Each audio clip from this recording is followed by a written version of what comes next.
Yohanes 5 ayat 14, demikian firman Tuhan. Kemudian Yesus bertemu dengan dia dalam bait Allah, lalu berkata kepadanya, "Engkau telah sembuh, jangan berbuat dosa lagi, supaya padamu jangan terjadi yang lebih buruk." Sekali lagi saudaraku.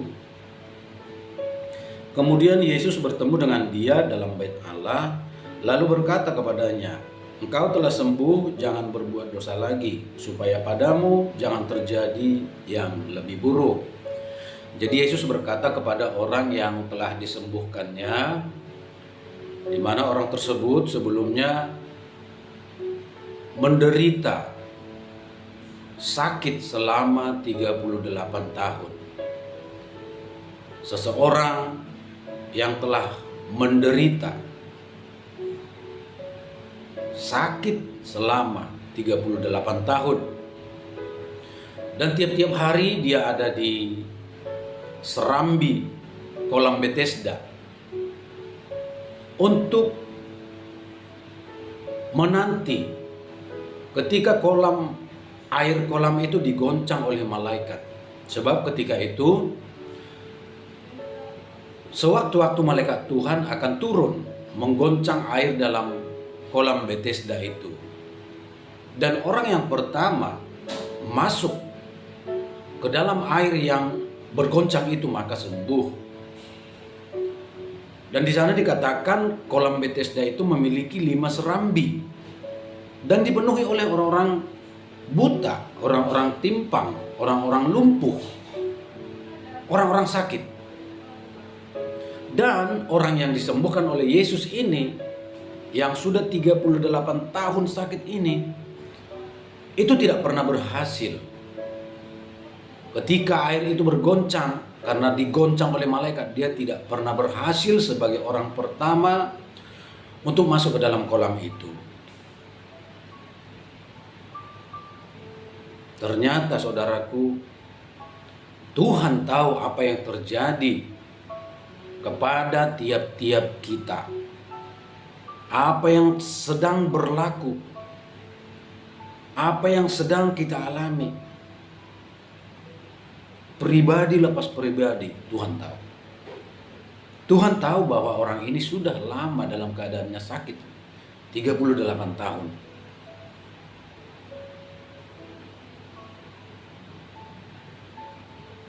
Dan dia berpotensi untuk mendatangkan kemuliaan bagi Allah. Ketika kesembuhan datang kepadanya, belas kasihan Tuhan datang kepadanya, dia berpotensi untuk memuliakan Allah. Bukan berarti Tuhan Yesus itu memberikan kasih-Nya lewat kuasa penyembuhan itu supaya Allah dimuliakan. Meskipun tujuan utama adalah supaya Allah dimuliakan, Bapa dimuliakan lewat perbuatan, lewat kehidupan Yesus. Karena apa? Yesus itu adalah kasih. Dia adalah Allah. Allah itu kasih. Yesus itu Allah. Allah yang menjadi manusia. Firman Allah yang menjadi manusia. Dan firman Allah itu adalah Allah. Yohanes 1 ayat 1 mengatakan pada mulanya adalah firman. Firman itu bersama-sama dengan Allah. Dan firman itu adalah Allah. Jadi saya katakan Yesus itu Allah. Yesus itu firman Allah, dan firman Allah itu adalah Allah. Sebab firman dan Allah itu menyatu. Firman dan Allah itu bersama-sama, menyatu. Yohanes 10 ayat 30 mengatakan, "Aku dan Bapa adalah satu." Itu Yesus yang mengatakan. Jadi ketika Yesus menyembuhkan 10 orang kusta, dia tahu 1 orang yang akan kembali. 9 orang tidak kembali untuk datang kepada Yesus dan bersyukur, memuliakan Allah, memuliakan Yesus. Hanya 1 yang kembali. Dia tahu itu sebab Yesus Maha tahu. Dia tahu bahwa 9 orang tidak akan kembali. Namun dia tetap menyembuhkan mereka. Menyembuhkan 10 orang itu.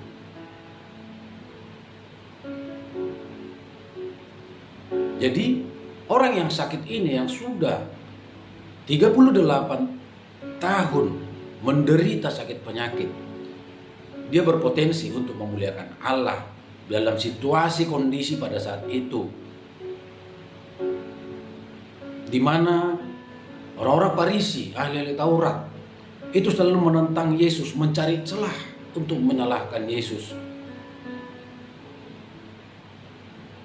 Dan Yesus berusaha untuk membongkar kemunafikan mereka. Mereka selalu berkata tentang agama. Mereka pemuka-pemuka agama, tetapi mengabaikan esensi dari makna agama itu. Agama adalah hubungan antara manusia dengan Allah, di mana manusia mencari Allah. Seharusnya perintah Allah yang paling utama mereka utamakan. Perintah utama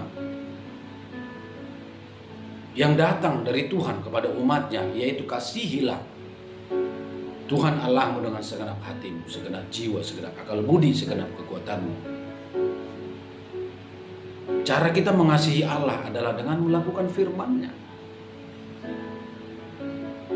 Dan Allah itu selalu bicara tentang kasih, karena Allah itu adalah kasih. Namun orang-orang Farisi, ahli Taurat itu kehilangan kasih. Mereka selalu bicara tentang agama, agama, dan agama. Mereka mengabaikan hal penting yang dikehendaki oleh Allah, yaitu kasih. Mereka terjerumus dalam kebobrokan moral. Mereka menjadi orang-orang sombong. Bahkan Alkitab mencatat, mereka memberikan hukum, memberikan aturan kepada umatnya, kepada jemaat, tetapi mereka tidak melakukannya. Dengan jari mereka saja tidak menanggung, tidak mengangkat daripada beban yang diberikan kepada umat. Bahkan mereka memperkaya diri, mereka nyaman dengan statusnya sebagai pemuka agama. Dan Tuhan Yesus datang hendak menghancurkan itu, menyadarkan mereka supaya mereka kembali kepada kasih. Ahli Taurat, orang Farisi menegur Yesus, tidak seharusnya engkau melakukan ini pada hari Sabat. Tapi Yesus mengatakan, mana lebih penting hari Sabat itu atau menyembuhkan orang sakit ini? Mana lebih penting menyembuhkan? Jika seekor domba terperosok masuk ke dalam lubang, tidakkah kita segera menyelamatkannya? Apakah kita harus menunggu hari Sabat untuk menyelamatkannya? Ketika kita menunggu, bisa-bisa domba itu sudah mati di dalam lubang di mana dia terperosok. Mereka mengabaikan kasih.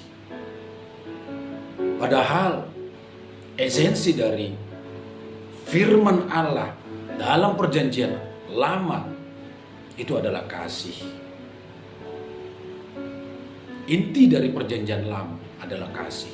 Kasihi Tuhan. Kasihi sesama. Dan Yesus berpesan kepada orang tadi yang telah sembuh itu, bangkitlah, angkatlah tilammu, pulanglah, berjalanlah. Yesus menyembuhkannya. Dan Tuhan mengatakan, jangan berbuat dosa lagi. Ini pesan yang sangat penting. Ketika belas kasihan Tuhan datang, anugerah Tuhan datang, kasih karunia Tuhan datang, dengan cuma-cuma kepada kita. Satu hal pesan dari Tuhan, bertobat. Jangan berbuat dosa lagi. Supaya apa? Jangan terjadi hal yang lebih buruk lagi. Ternyata bisa datang hal yang lebih buruk ketika kita tidak bertobat. Ketika kita kembali kepada cara hidup kita yang sama, yang tidak berkenan kepada Allah, hal yang buruk bisa datang kembali. Bisa yang lebih buruk datang kembali untuk kita, baik berupa sakit penyakit atau bahkan hal-hal yang lebih buruk lagi. Jadi saudaraku, tetaplah utamakan kasih dalam hidup ini. Utamakan kasih dan hormatlah akan Tuhan, takutlah akan Tuhan. Ketika kasih karunia Allah melingkupi hidup kita, jangan berbuat dosa lagi. Dia sudah sembuhkan, sudah pulihkan kita. Bertobat dan jangan berbuat dosa lagi. Tuhan Yesus memberkati. Haleluya. Salam.